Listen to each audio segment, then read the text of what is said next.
I would like you to please accord a very warm welcome to Mr. Zameer Abbasi, who is the Corporate Director HR of Central Hotels in Dubai, UAE. Please welcome Mr. Zameer Abbasi.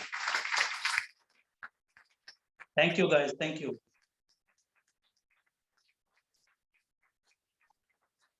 Thank you very much. Thank you very much.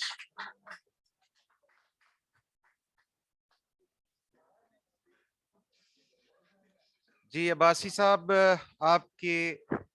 आपके time का बहुत शुक्रिया और आपने वक्त निकाला और आज हमारे पूरे नेटवर्क में तमाम स्टूडेंट्स, ट्रेनर्स और मैनेजमेंट के साथ आप कनेक्टेड हैं और आज का मौजू बड़ा इम्पोर्टेंट है. It's a very important subject के एम्प्लॉयर्स की इंटरनेशनली होटल स्कूल ग्रेजुएट से कौन सी 5 टॉप एक्सपेक्टेशंस हैं. ये हमारा आज का टॉपिक है.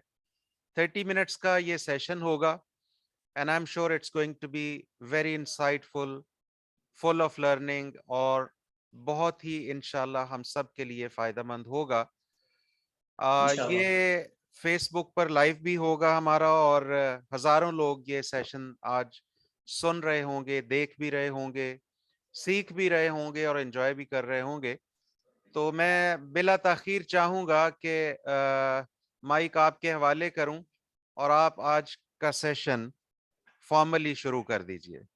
ओवर टू यू अब्बासी साहब. Welcome, thank you very much.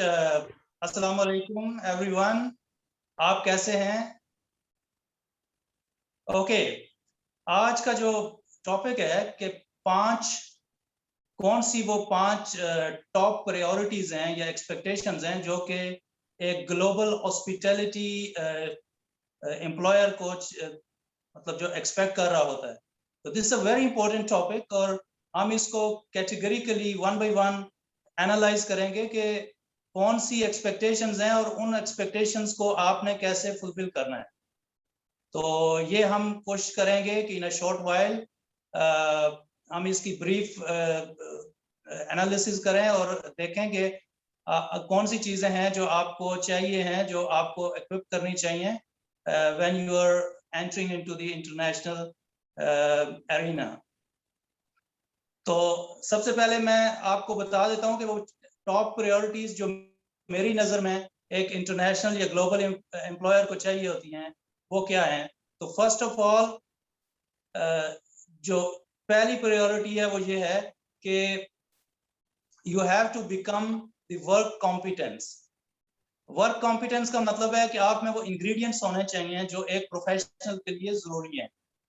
दूसरी चीज जो है वो ये है कि align yourself with the culture and traditions of the organization. Organization को ये फील होना चाहिए कि आपके जो स्किल सेट है या आपके जो एक्सपीरियंस है या एजुकेशनल बैकग्राउंड है वो हमारे कल्चर के साथ मैच करता है. थर्ड चीज जो कि अभी मोर इंटेंसिवली स्टार्ट हुई है वो ये है कि you must be multi skills. Multi skills वो हैं जो कि एक तो है कि आपका करिकुलम है, आपका बैकग्राउंड है, आपने क्या स्टडी किया है, उसी पे आप आगे चलें. और जो मल्टी स्किल्स वो ये हैं कि आप go out of the box and attain some extra additional skills और एक्सपर्टीज. तो ये आपकी जो है वो मल्टी स्किल्स होती हैं और ये पैंडेमिक के बाद it is one of the prime expectation from the employer. Fourth number पे है कि you should not have a casual approach. इस पे हम बात करेंगे कि why you should not have a casual approach for your career. इसमें डिटेल से बात करेंगे, बट ये फोर्थ नंबर पे ये है कि you should not have a casual approach towards your career. और फिफ्थ है कि आजकल आपको पता है डिजिटल एज है, तो you have to become digital. You have to align your skills with the modern era. और आपकी जो जो इंटरनेशनल रिक्वायरमेंट्स हैं मॉडर्न एरा में, ये नहीं कि जैसे मैं कई दफा देखता हूं कि इवन वेरी सिंपल थिंग जो सीवी प्रिपरेशन होती है वो ओल्ड ट्रेडिशनल स्टाइल पे अभी भी बनाए जाते हैं और उनको कस्टमाइज या कोई इनोवेशन उनमें नहीं लाई जाती। तो ये थर्ड चीज है, फिफ्थ चीज है कि आपको you have to become digital. अब इसकी तफसील में जाएंगे। हाउ टू बिकम, जो कि फर्स्ट एंड प्राइम है, फॉरमोस्ट है, how to become work competence. Work competence के जो 3 मेन इंग्रेडिएंट्स हैं या उसको ट्राई एंगुलर अप्रोच कहते हैं, उसमें है कि 1 you have attitude, then you have skills and then you have knowledge। तो इसको एक एक्रोनिम है आस्क, इसके साथ इसको डिफाइन किया जाता है।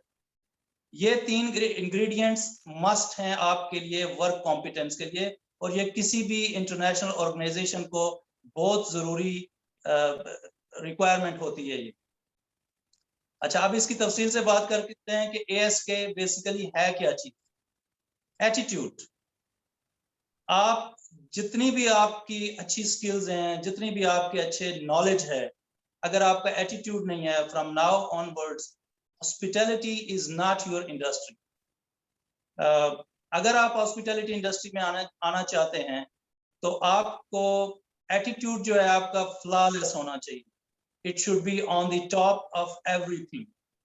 अगर ये आपका नहीं है, क्योंकि हमारी भी फिलॉसफी, हमारे होटल्स की जिन ऑर्गेनाइजेशन में मैंने काम किया है, the philosophy was very simple, we hire attitudes, we teach them skills। so जो आप नॉलेज, और सेकंड ये है कि skills, अब most of the organization they are looking for these skills, they are looking for experience। अब challenge ये है कि आपके पास eventually आपके पास skills नहीं है, क्योंकि आप स्टडी कर रहे हैं, अभी तक आप एटीट्यूड और नॉलेज के लेवल पे हैं और आपने स्किल्स एक्वायर नहीं की। तो यहां आपको क्या करना चाहिए? क्या आप स्किल्स एक्वायर कर सकते हैं या आप नहीं कर सकते? तो इसका क्वेश्चन आंसर ये है कि yes, you can still acquire the skills while you are in study. आपके पास स्टडी के अलावा बहुत सारा टाइम होता है जो आप प्रॉब्ली बाकी चीजों में सर्व करते होंगे। उसके लिए आपको, क्योंकि अगर आपने इंटरनेशनल वर्क कल्चर में आके काम करना है तो आपको you have to come out of box और out of your comfort zone.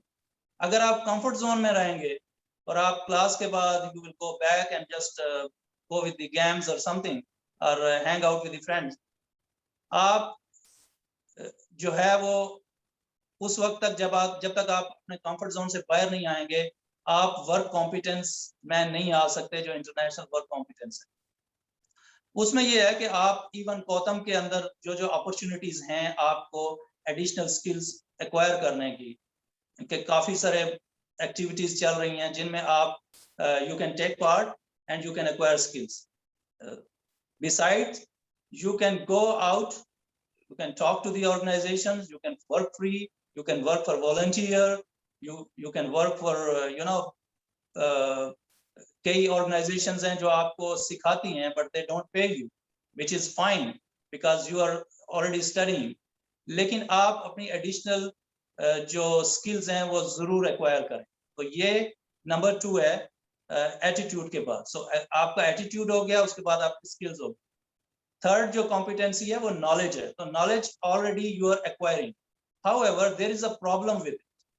जैसे आज आप मेरे साथ बैठे हुए हैं, आज ये जितना भी 45 मिनट्स 30 मिनट्स का सेशन है, आप ये सुनेंगे, देखेंगे, और उसके बाद the retention of the knowledge, आपके जहन में जो ये नॉलेज रहेगा, it's not more than 24 hours if you are very strong in memory. Probably किसी को 2 दिन याद रहेगा, 1 दिन याद रहेगा और फिर वो भूल जाएगा।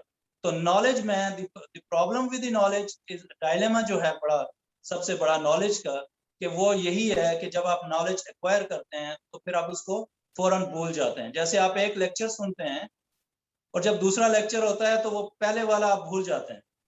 जैसे मैं आपको कहूँ कि आप ने पिछले 2 साल में जितने भी लेक्चर सुने हैं उनको रिकैप करें। You cannot do it because that information is wiped out from your minds and brains and memories। सो आपको क्या करना है कि आपको जो भी स्किल्स एक्वायर करते हैं, जो भी आप स्टडी करते हैं, जो भी आप पढ़ते हैं, उसको आपने जो है वो प्रैक्टिकल शेप में या प्रैक्टिकल एप्लीकेशन उसकी इंश्योर करनी। जहां भी करें, फर्ज के आप एक हॉस्पिटल या फूड एंड बेवरेज के बारे में पढ़ रहे हैं, आज अगर आपने स्टडी किया एक topic, try to go and find an opportunity कि कहाँ आप इसको अप्लाई कर सकते। तो ये नहीं कि आपने पढ़ा, बैठ गए, दैट्स इट, कर गए, दूसरे दिन आए वो भूल गए, दूसरा एक और लेसन आपने याद किया, then the knowledge will not be beneficial for you. Knowledge is acquired to put it into the practice. If the knowledge is not put into the practice, the knowledge has no value at all.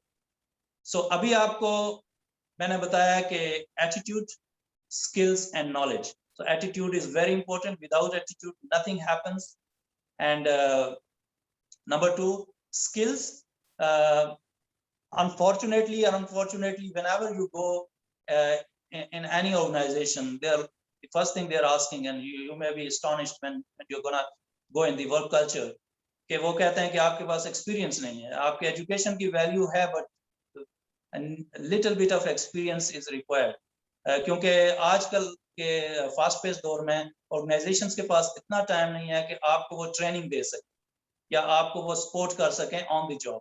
तो वो उनकी expectations ये होती हैं कि हमारे पास experienced लोग आएं.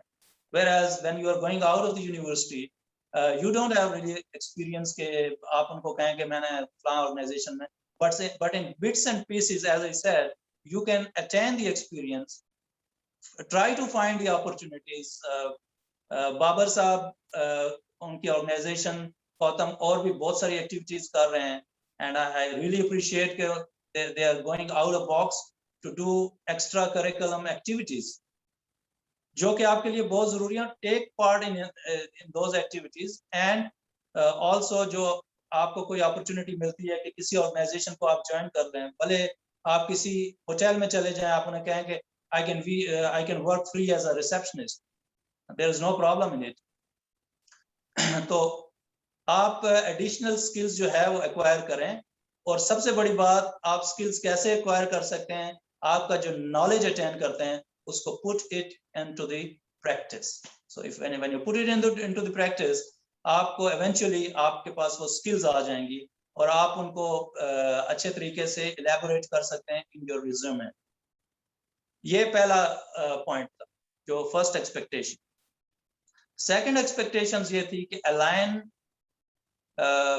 yourself or your ASK with the culture of the organization. अभी क्या होता है कि जब भी हम किसी organization में apply करते हैं, तो we are more focused कि हमारी expectations क्या हैं, हमें अच्छी salary मिलनी चाहिए, हमें अच्छे perks मिलने चाहिए, environment अच्छा होना चाहिए, हमें कोई work pressure नहीं होना चाहिए, tough boss नहीं होना चाहिए, हमारी सारी चीजें जो है वो according to our expectations होनी चाहिए, which will never come true, which this dream will never come true.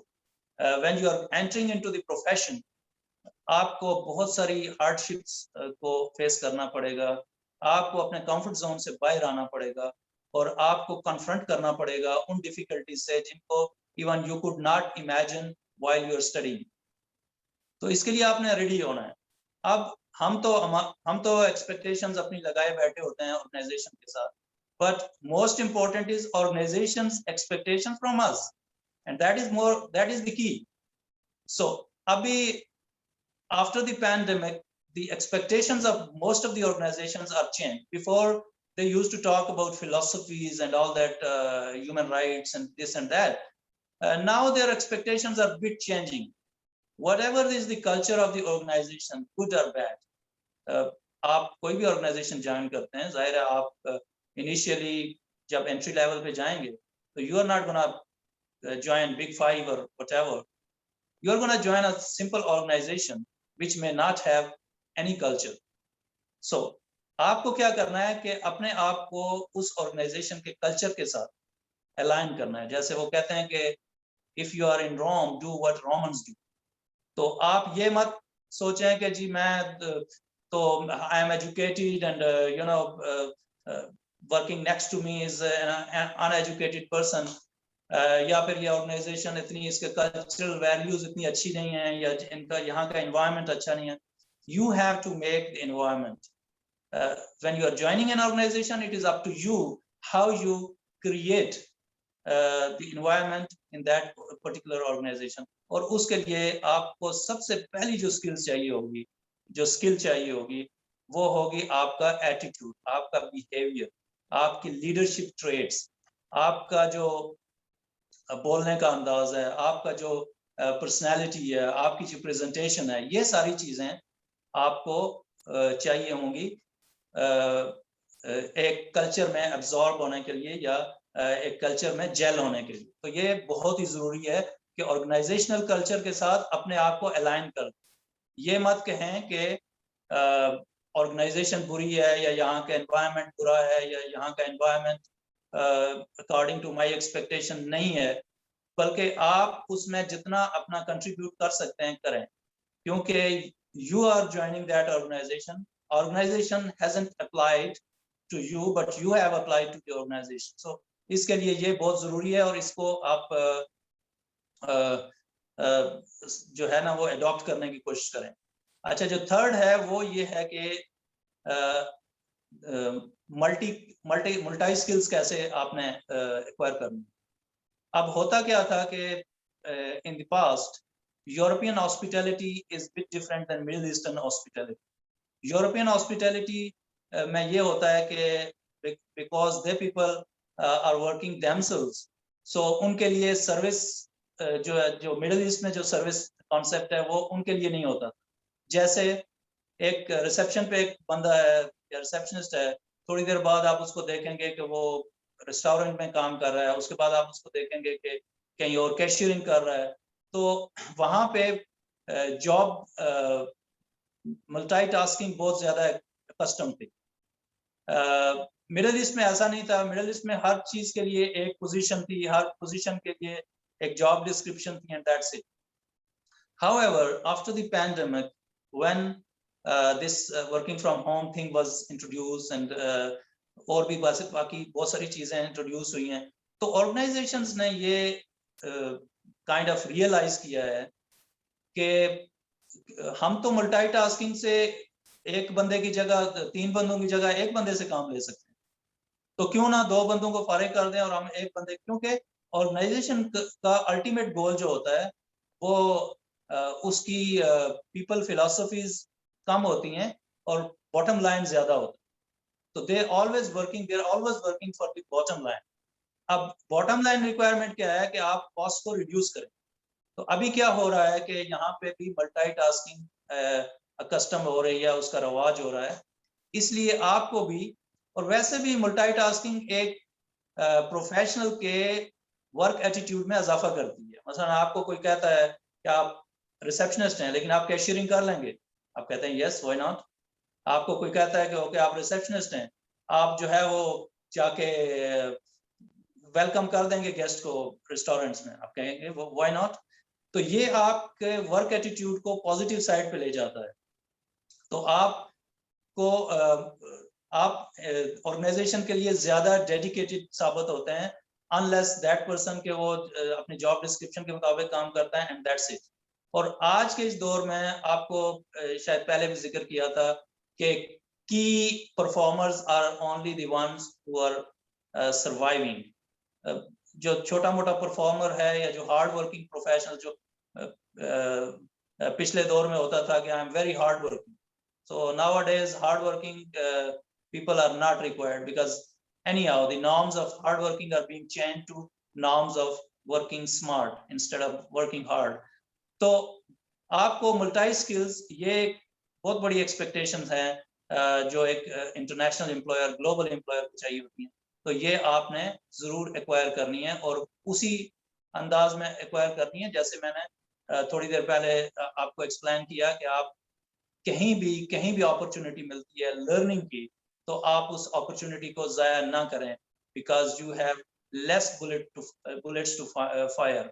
आप अभी तक स्टूडेंट हैं, आप का वर्क कॉम्पिटेंस कंप्लीट नहीं है, इसलिए आपको थोड़ा सा एक्स्ट्रा माइल जाना पड़ेगा और आपको थोड़ा सा अपना कंफर्ट जोन से बाहर आके काम करना पड़ेगा।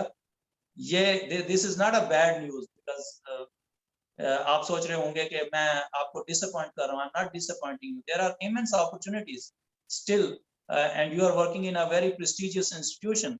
और अगर आप ये इंस्टीट्यूशन से एजुकेशन एक्वायर करके थोड़ी बहुत आप अपने स्किल्स को भी इनहेंस करेंगे तो इवेंचुअली आपको इसका बहुत ज्यादा फायदा हो। जी, फोर्थ नंबर पे है कि no casual approach to your career. अब कैजुअल अप्रोच कौन सी होती है? नॉर्मली आप एजुकेशन जब आप स्टार्ट करते हैं, मैंने एक स्टूडेंट से पूछा कि आप एमबीए क्यों कर रहे हैं, तो उसने कहा कि मुझे मेरे फादर ने कहा। तो मैंने कहा कि आपको आपके फादर को किसने बताया? तो कहते हैं कि वो उनके फादर का एक दोस्त था, उनका बेटा जो है वो भी एमबीए इसी डिसिप्लिन में कर रहा था, तो मेरे फादर ने मुझे कहा कि तुम भी ऐसा कर। ऐसा क्यों होता है कि आप अपना करियर दूसरों के हाथ में दे देते हैं? ऐसा उस वक्त होता है जब आपके पास कोई अपने करियर के लिए रोड मैप नहीं होता। आप अपने करियर का केयर नहीं करते। आप अपने करियर के लिए आपकी कैजुअल अप्रोच होती है। जैसे आप कई इंटरनेशनल इंटरव्यूज में आपने अटेंड किए होंगे और उसमें एक क्वेश्चन होता है, वेरी टिपिकल क्वेश्चन, कि where you see yourself after 5 years. आपको ये क्यों ये क्वेश्चन किया जाता है? उनको क्या लेना देना आप 5 साल बाद किधर हैं? आप कहीं बड़े आदमी बन गए हैं या कहीं गरीब हो गए हैं या क्या हो गया है? What is their concern?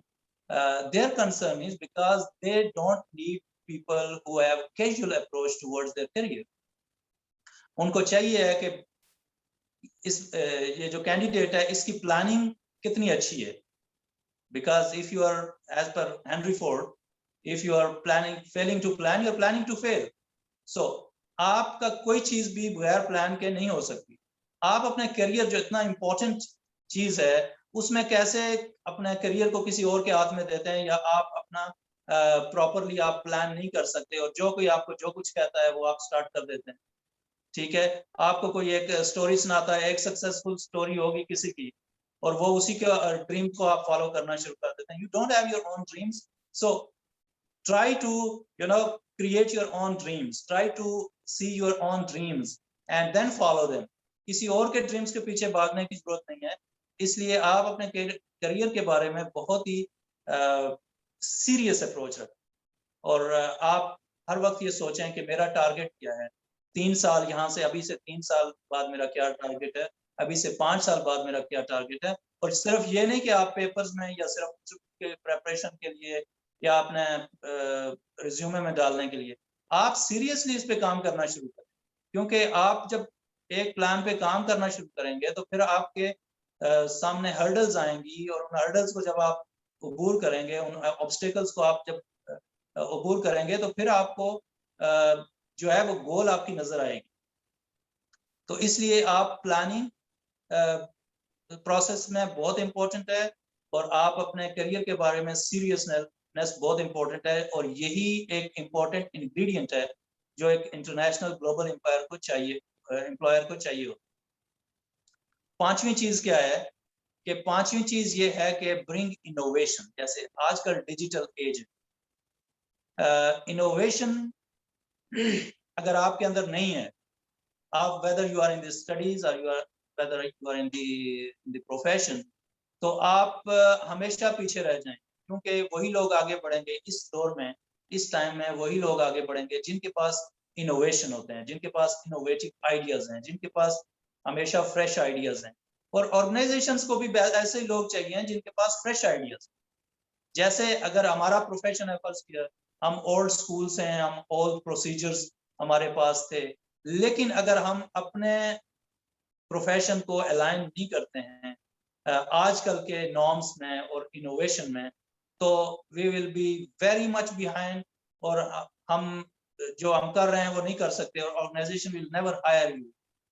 यही वजह है कि जो लोग 40 से ऊपर या इस तरह से निकल जाते हैं, उनको organisation they tend to not hire them because they need fresh ideas, they need fresh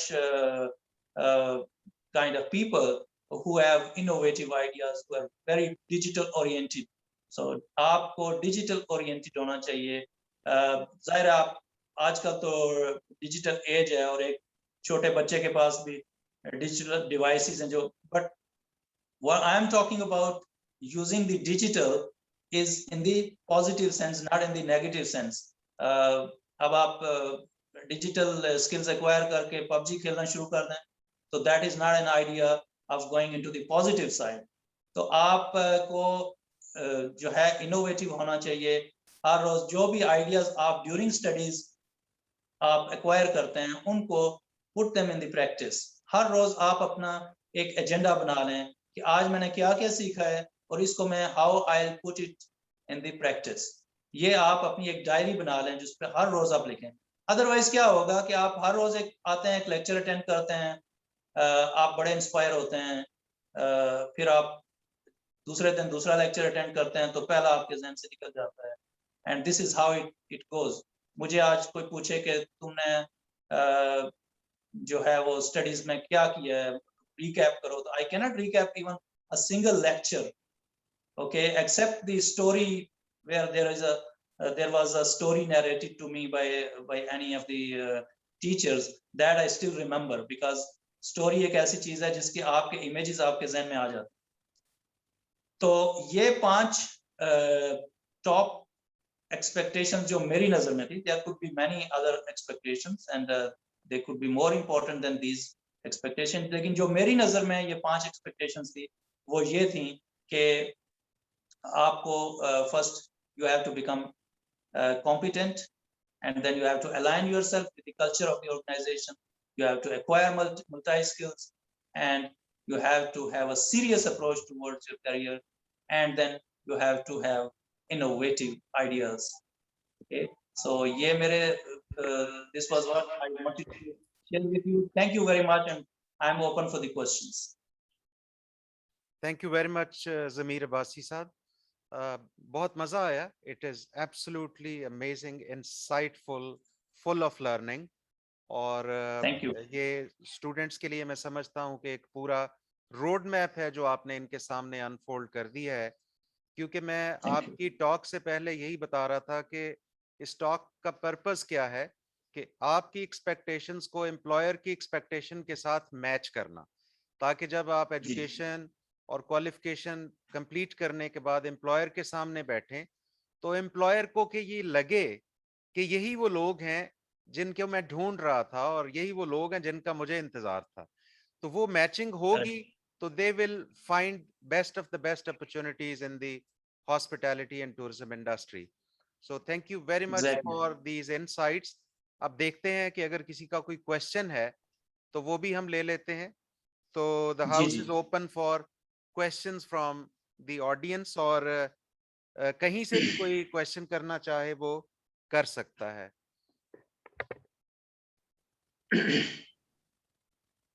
ji. Now, one thing about question is no question is invalid. Okay, ask any question, valid question, invalid question, stupid question, simple question, difficult question, but ask question, because that is the only learning. If you don't ask questions, it means you are not learning. So guys, ask question. अभी कई लोगों के ज़हन में question होंगे, लेकिन वो ये सोच रहे होंगे कि मैं ये क्वेश्चन करूं या ना करूं. प्लीज कर दीजिए. ऐसा कोई क्वेश्चन नहीं है जो कि अनवैलिड. Yes please. जमीर साहब, एक क्वेश्चन है. हमारी एक स्टूडेंट है मरियम, हॉस्पिटैलिटी मैनेजमेंट पढ़ रही हैं. तो आइए मरियम, आप अपना सवाल अब्बासी साहब के सामने. I want to ask you कि किस होटल में, किस डिपार्टमेंट में जो ज्यादा अपॉर्चुनिटी है? बिल्कुल ठीक है. दुबई. देखिए अब्बासी साहब, इनका क्वेश्चन थोड़ा रिफ्रेम कर दूं, क्योंकि होटल में आपको पता है कि बहुत से डिपार्टमेंट्स हैं. फ्रंट ऑफिस है, हाउसकीपिंग है, फूड एंड बेवरेज है, किचन है, HR है, मार्केटिंग है, सेल्स है, इवेंट मैनेजमेंट है. There is a range of departments. तो मरियम का सवाल है कि किस डिपार्टमेंट में करियर अपॉर्चुनिटीज ज्यादा हैं, जॉब अपॉर्चुनिटीज ज्यादा हैं. इस पे जरा रिस्पॉन्ड कीजिएगा. जी मरियम, बेसिकली क्या है कि it all depends on your aptitude कि आप किस में स्पेशलाइजेशन कर रही हैं, आपका what is close to your heart, कौन सा ऐसा डिपार्टमेंट आप स्टडी कीजिए। जैसे आप फ्रंट ऑफिस को स्टडी कीजिए, आप फूड एंड बेवरेज को स्टडी कीजिए, आप सेल्स डिपार्टमेंट होता है, फाइनेंस डिपार्टमेंट होता है, हाउसकीपिंग डिपार्टमेंट होता है, इस सारे को स्टडी कीजिए और आप ये देखें कि कौन सा जो डिपार्टमेंट है वो आपको पसंद है, जो आपको आप लाइक करते हो उसी में, और उसका फिर आप ये करें कि उस फॉर एग्जांपल आप कहते हो कि मैं आई लाइक रिसेप्शनिस्ट और I like GSA is guest service agent, तो आप उसकी जॉब डिस्क्रिप्शन देखिए और आप वो सारी स्किल्स एक्वायर करें जो उन जॉब डिस्क्रिप्शंस के अंदर हैं, और जॉब डिस्क्रिप्शंस आपको बहुत इजीली मिल जाएंगी। जॉब डिस्क्रिप्शन आप नेट पे जाएं, आप कहें रिसेप्शनिस्ट की इन अ होटल जॉब डिस्क्रिप्शन चाहिए तो वो आपको मिल जाएंगी। आप उनको स्टडी करें और ना सिर्फ आप उनको स्टडी करें बल्कि try to put them into the practice. आप जाहिर है आप अगर रिसेप्शनिस्ट एक ऐसी चीज है, आप अगर होटल में नहीं भी जाते, आप इवन गौतम को कह सकते हैं मैं 2 दिन आपका रिसेप्शनिस्ट बन जाती हूँ, you know, and then you acquire those skills and see what is on grounds. Action speaks louder than words. अभी तक आप वर्ड्स के ओशियन में हो, जब आप बाहर निकलोगे तो आप एक्शंस में आओगे, तो एक्शन के लिए प्रैक्टिस बहुत जरूरी है। अच्छा, जहां तक आपकी बात है कि अपॉर्चुनिटीज कौन कौन सी हैं, तो सारे डिपार्टमेंट्स में अपॉर्चुनिटीज हैं, लेकिन कुछ डिपार्टमेंट्स हैं जिनमें आपको स्किल, एक स्पेशल स्किल सेट है जो एक्वायर करना पड़ता है।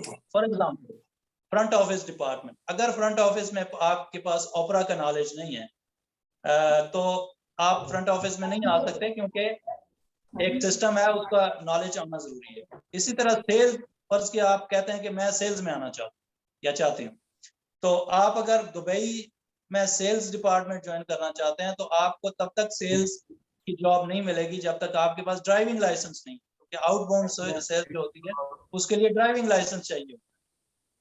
तो बेसिकली ऑल दीज इंग्रेडिएंट्स आपके पास होने चाहिए, फिर आप कहें कि ठीक है मैं इसमें ट्राई करूं। जी अस्सलाम वालेकुम अब्बासी साहब। जी वालेकुम सलाम। I'm Sabir from Karachi. I would like to know that switching in the jobs is good or bad for the career? Well, some of the careers switching job is good. Some of the careers switching job is not good. जैसे आप कह लेंगे culinary के लोग हैं, when they are switching the job, they are attaining new skills. ठीक है, जबकि अगर कोई फूड एंड बेवरेज सर्विस में है या रिसेप्शन पे है, वो बार बार जॉब स्विच करता है। The only thing you have to see is that you should have a rationale, you should have a valid reason why you switch your last job. ठीक है, अगर आपके पास वैलिड रीजन नहीं है तो फिर आपका बहुत बड़ा क्वेश्चन मार्क हो जाता है। और अगर आपके 2-3 शॉर्ट स्टिंट हैं इन योर सीवी, तो organizations are tend to not hire the people because they think that the person is job jumper and job hooper, and basically most of the organizations are not considering those kind of people. ये ऐसा ही है जैसे number 4 पे serious approach towards your career. सबसे पहले तुमने हाथ उठाया था, सवाल ध्यान में नहीं था, पहले हाथ उठाया। बारी आ गई। ये साबिर साहब का सवाल था कि जॉब क्विकली स्विच करना ठीक है या नहीं, और उसका भी ज़मीर अब्बासी साहब ने रिस्पॉन्ड किया है। अगर किसी और लोकेशन से भी कोई क्वेश्चन है तो पूछ सकते हैं आप। जी अस्सलाम वालेकुम sir, this is Islamabad campus. ये हमारे एक स्टूडेंट है, वो क्वेश्चन करना चाहेंगे, अहमद बिलाल। जी सवाल कीजिए, बाकी लोग म्यूट रखें अपने माइक। जी क्वेश्चन कीजिए। सर, हॉस्पिटैलिटी इंडस्ट्री में 50% ज्यादा एम्प्लॉइज होते हैं, सब छोड़ के चले जाते हैं, उनका रीजन यानी कि क्या रीजन क्या होते हैं? आपके सवाल का मुझे सही समझ नहीं आई। सर स्टूडेंट का क्वेश्चन है कि हॉस्पिटैलिटी में जो इंस्ट्रक्टर्स हैं वो 50% छोड़ क्यों जाते हैं? हॉस्पिटैलिटी में जो इंस्ट्रक्टर्स एम्प्लॉयज हैं, सर, हॉस्पिटैलिटी के जो एम्प्लॉयज जी 50% एम्प्लॉयज जो हैं वो छोड़ क्यों जाते कौन से हैं? इंस्ट्रक्टर्स की बात कर रहे हैं? क्योंकि there is no concept of instructors in the hotel. Are you talking about institution education? Employees sir, एक और सवाल लेते हैं, मेरा ख्याल है कि कुछ क्लैरिटी नहीं है. Let's take another question from a student whose name is Hasnan, is studying hospitality management. So Hasnan, please come and ask your question.